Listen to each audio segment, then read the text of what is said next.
the land belongs to the majority who are not yet born. That's our philosophy. That the land does not belong to us.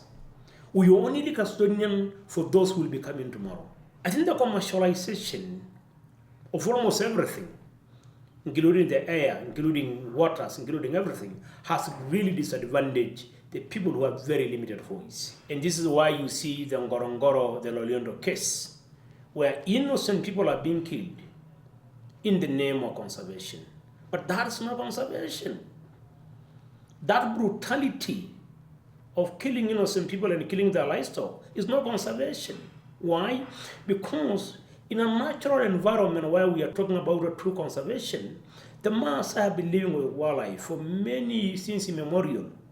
One, because they don't do poaching, and second, because they don't eat wild meat. Our ATM machine is our livestock.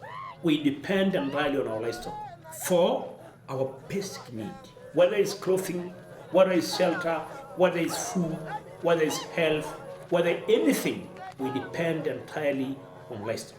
The healthy environment you see today in this country is where you have indigenous peoples. Could be the Maasai, could be the Ndorois, could be the Ogek, could be any other group who own land and manage in a collective manner because they think about tomorrow. Evidence has shown scientifically that you cannot succeed in conservation when you do conservation without the people. The Maasai are victim of financial institution who finance this kind of a design conservation without the people. That's why we need the conservation industry to rethink. Our people have lost so much from the colonization period to date. They are continuing being pushed. They are continuing being displaced. And nobody talked about that.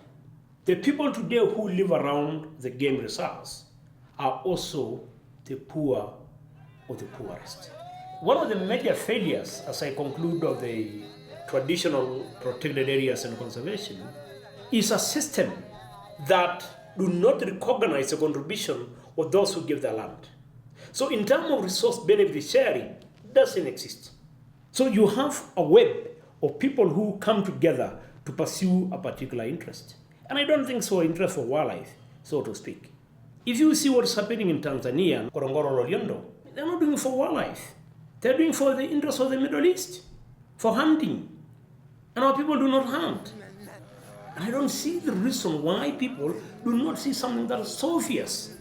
We need this mess to stop.